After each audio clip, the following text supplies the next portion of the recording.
guys. Today I would like to speak with you about a subject that I'm finding out is not very common in the YouTube community, and that is what to do with your rocks. I'm speaking mostly to those of you who have a lot of rocks or who like big rocks. As you can see behind me, that's the category I'm talking about. You know who you are. I did a quick search this morning on YouTube just to see if other people had touched on the subject, and I just typed in something like what to do with your rocks, or where to put your rocks, what to do with the rocks that you collect. And really there are very few videos. One of them was about, actually both of the ones I found first they were showing these little like fishing tackle containers with the little compartments filled with tiny little agates and polished rocks and things like that. So I watched about 10 minutes of that video and I thought, nah, that's probably not not the category I'm talking about. I'm talking more to those of you who you go rock hunting with a pickup truck. Maybe that's how I should specify this. What do you do with what you collect? Because I've always felt very strongly that and I know some of you might not believe me, I have been accused of being a hoarder in terms of rocks. However, I think by the end of this video, hopefully this is in my defense, you won't think that anymore. I don't believe we should collect what we're not going to use. I firmly believe that. I think there's a finite amount. Don't take stuff if you're just going to bury it under the rose bushes or put it in a box in a closet. I'm never comfortable doing that myself. I almost feel like I have a responsibility to share what I have and what I've collected. And in some ways I'm doing it through the channel, things like that. So I'm going to only touch briefly on collecting and storing it inside your house. Some people have their rock collection in the house. I have not been able to do that, even when I had a small amount of rocks. I've tried several things. I tried putting them on shelves. At the time, we had 3 kids at home still and 3 dogs. You guys know crystals and mineral specimens especially, they have all those little cavities. There's no way to keep those clean. After about 2 years, I remember I went in and I scrubbed all the rocks off and they were so disgusting. And we keep a clean house. I mean, my wife prides herself in being clean. I try to, probably not as much as her, but there's just a lot of dust when you have kids and dogs and dog hair and spider webs. And anyway, I didn't like that. So then I took my rocks, and I'm going to insert here another funny story of how maybe not to store your rocks.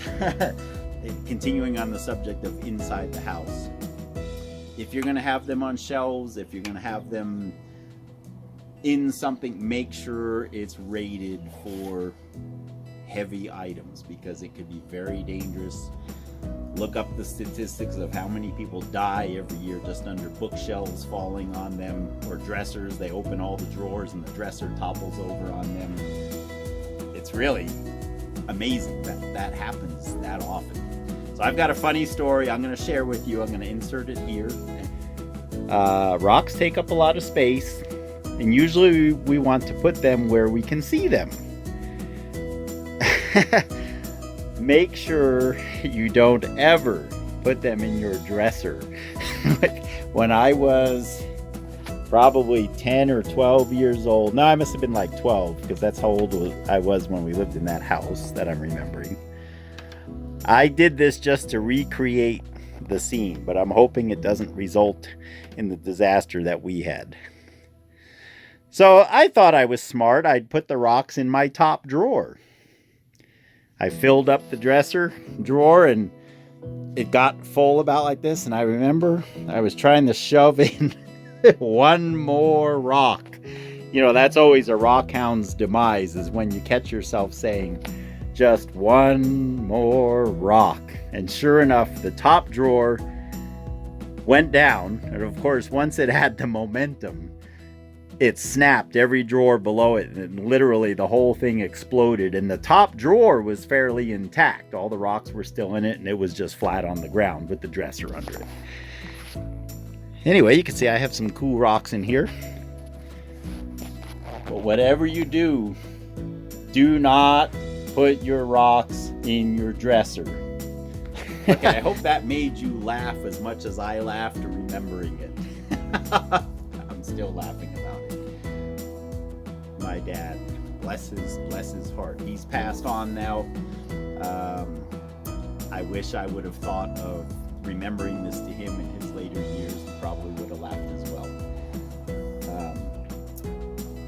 Another issue of storing rocks indoors is that you have to put them somewhere.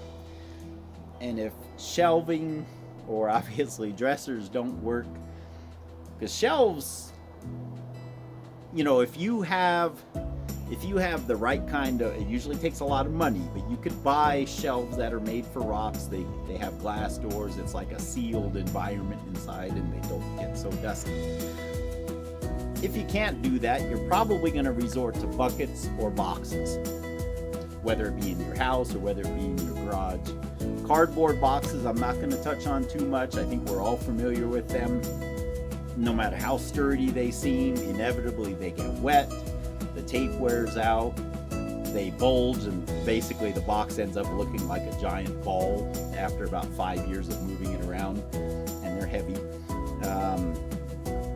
Nothing worse than having boxes on your garage floor, and somehow, usually in the garage, the car comes in with water on it or whatever. Just a little bit of water gets under that box and you don't realize it. Then you go a year later and pull the box out because you want to see the rocks. You pick up the box and they all go out the bottom. Okay, I think we've probably had that happen. I don't need to illustrate that or describe it. So boxes, to me anyway, are a no-no. Buckets, 5-gallon buckets, the round ones. I'm going to insert a clip here showing the two different kinds of buckets and why I opt for the kitty litter buckets. So part of what inspired this video is that I have this rock shed. You guys have probably maybe have noticed it in the videos as I'm filming things around here. And in this shed I had probably 25-gallon buckets full of really nice material. And the reason I had it in those buckets is about 10 or 15 years ago, I used to go to the rock show that we have here in town, and I would take 2 or 3 of those buckets and put them on display every year. Well, since I don't drive, and now they do the show further away from where I live, and this and that, I haven't been doing that anymore, and so all the rocks were in that shed. And a friend of mine recently visited it, and we were talking about, all those cool rocks, you know. But it's cumbersome. Going back to the idea of having rocks piled in a closet. You know, if you want to go just on a Saturday morning, I want to go look at my rocks. It is a major chore to go dig through buckets full of rocks. Even if they're labeled, it's a chore. And so, long story short is I had not seen these rocks in that long. Probably, I wouldn't be surprised if it's 15 years. So over the last few months, I've been taking them all out. They're all spread out on the sculptures in their appropriate places, by location, by kind. In fact, here's some on the shelf here on the wall that I took out recently, and I still need to put them away. But I want to talk about the buckets. So buckets are definitely the way to go, especially if some water might come in. And I'm not talking about them being watertight. I mean, if the water gets higher than the top of your bucket, you're probably not going to be worried about your rocks. Chances are you're going to be pumping out your house. So I'm just talking about water spilled on the floor and the bottom of the box is getting wet. It's just a pain. Most of us either have cats, have had cats, will have cats, or we at least know somebody with cats. Kitty litter comes in a very square bucket. They're super strong. You can see the bottom is reinforced. I wouldn't trust the handle 100% just because it is plastic, although this weighs 35 pounds when it's full of litter. So they're made to hoist some weight around. And the reason I say square as opposed to round is because, and the reason I turn these buckets over, so these are 5-gallon buckets, which I think they actually hold less than the kitty litter. But you see all that wasted space? I mean, this is almost a whole nother bucket worth of space here. Whereas with the square containers or rectangular, I could barely fit my hand in there. So you save a lot of space having those kind of buckets. And in my case, see, now I unpacked all the rocks. So what do I do with the buckets? I'm saving them. And the tops do come off. They take kind of a yank, but they do come off. And so what I've done is I've saved all my padding. Because padding's expensive. Newspaper, whatever you use. If you buy foam. So everything that your rocks are wrapped in, if you ever take them out, just fold the tops of the other buckets, put them in on top of the padding, and that's the bucket that's on top. And then they stack really nice. And it's excellent on space, economy. Anyway, that's my take on storage and placement, what to do with your rocks. I hope I've given you some information that is useful. Now I want to move out to the yard. Those of you who know me, those of you who follow the channel, I want to say right up front, I'm not telling you that you need to go get, I don't know what I've estimated, about 400 tons of granite and build basically glorified shelves that are taller than your house. I'm not telling you to do that. So please don't turn off the video. I want to try to give you some practical advice of what I have found helpful in keeping the rocks outdoors, how to keep them in such a way that you can enjoy them and that they last. Because believe it or not, we think rocks last forever, and they do. They last. They're going to last a lot longer than me. But even in my short life, I have had some of my best rocks just get destroyed because of not knowing how to have them outside. So I'm going to pick the camera up, we're going to walk around, and I'm going to show you guys a few things here. Let's see if I could do this gracefully. There we go. So of course, I'm going to go back in time to when we first came here. If any of you guys have watched the 15-year celebration of just how this went from nothing to what it is now. One of the very first rock gardens I had was along this fence. In fact, that's where all my rocks were. And remember, we had the 3 dogs. There was no gravel. I did put some weed mat down. However, you guys know weed mat, it's resting on the dirt.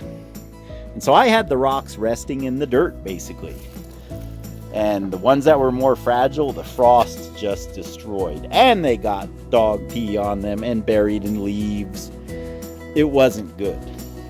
Fast forward, you see I do still have these big boulders here. These are bigger than I want to put up on the sculptures, although I may eventually. However, they're all elevated. They all have granite under them, and most of them are sitting on some of these cores. So what I want to recommend, if you are going to put your rocks on the ground, put some weed mat down. Even better than weed mat, if you can get a hold of some, is carpet. Like if you tear your carpet out of the house, cut that stuff up into strips that you can manage, put them down, put gravel on top of that, and then put your rocks.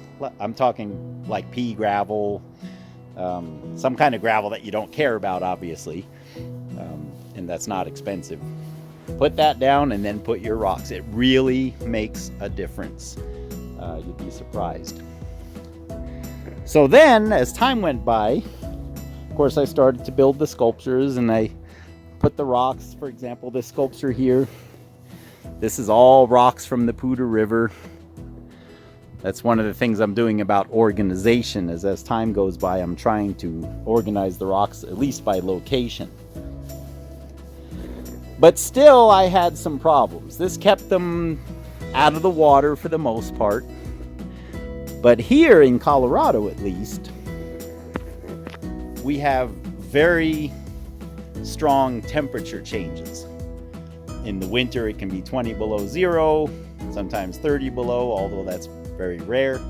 And in the summer, we can get up to 100, 105, sometimes even hotter than that. Those temperatures really don't do the destruction. What does the destruction is in winter. So if you have a rock that's susceptible to frost, and let's say, let me turn this around. So this portion of the sculpture is facing roughly southeast. Okay, so it gets quite a bit of sun. The sides that face south, of course, get even more sun. And so let's say on a winter's day, like these rocks here, these are actually petrified wood. They're very hard. So that's why they're here. I'll go on to explain. Here's some rocks I have on the north side of a sculpture. These I'm concerned about. I think they'll be very fragile. They're from Oregon. I'm worried that the frost will just shatter them. So why do I put them in the shade? Why do I put them on the north side? Wouldn't you think that the sun warming them in the winter would dry them out? It's much to the contrary. In our winters here, we'll often get just a little bit of snow. It'll stay cold. The sun will shine, and the sun is very warm, and it'll warm this rock up. It'll warm these up enough, at least, so that the snow that's on them melts. But then if a cloud passes over the sun, even for 5 minutes, it refreezes. Then the sun comes out again, and it thaws. So you end up, I'm going to show you a rock here. So I bought this rock last year. I bought it from a friend of mine in Oregon. It's garbage now. Beautiful flower stone, basalt. And here's the other one. So look at these. These were like $60 for these two rocks. And his prices are great. I love the guy. But these rocks, I had them up here, which faces south. And I figured they're high and dry. You know, I figured they're basalt. You know, they should be tough. Look at this, I could crumble it with my hand. This is just after one season. They just disintegrated. See that? That's from one season. And it was hard when I got it. So that's why the rocks that you think are, and the way to know if a rock is susceptible to frost, one of the best ways to know,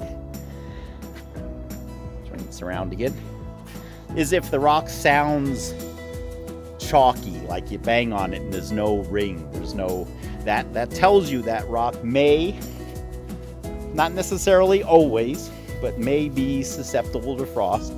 And you want to put that rock either in a sheltered, dry place, like I'll go way under here in a sculpture and find a nook that I think will hardly ever get wet and that won't get sunlight on it.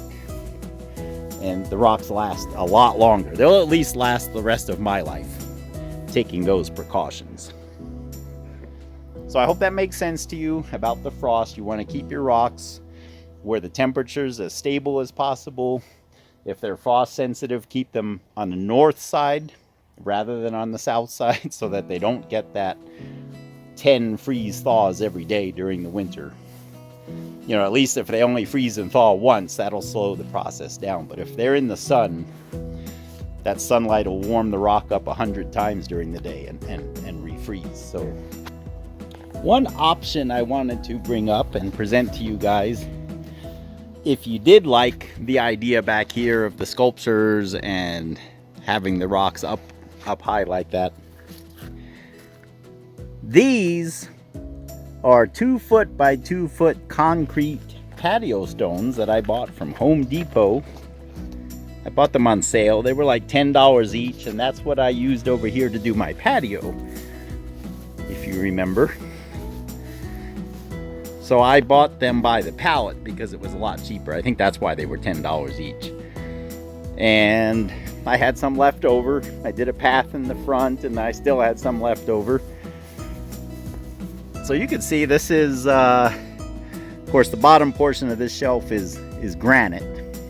So for the purposes of our video, it doesn't really count. But you can see I put 1, 2, 3, 4, 5. This is only 5 stones, actually. I think, yeah, that's another stone there. So 6 stones, maybe 7. I like to cover them so much that you can't really see the shelves. And I stack them in such a way with spacers in between, and in my case I use little pieces of granite. You could use thin bricks or whatever you want to use. And it gives you space for your rocks, and the concrete really works good in pulling the water away. And it actually gives you a surprising amount of size and strength. You could see, you know, like just this rock here probably is 50 pounds. That's probably another, this is probably 60 pounds. Plus all these small rocks. So it really gives you some space for not very much money, and for being outside. Because to buy any kind of shelves that are suitable for outside that won't rust is going to be very expensive. And anyway, I just wanted to show you that. I'll conclude here.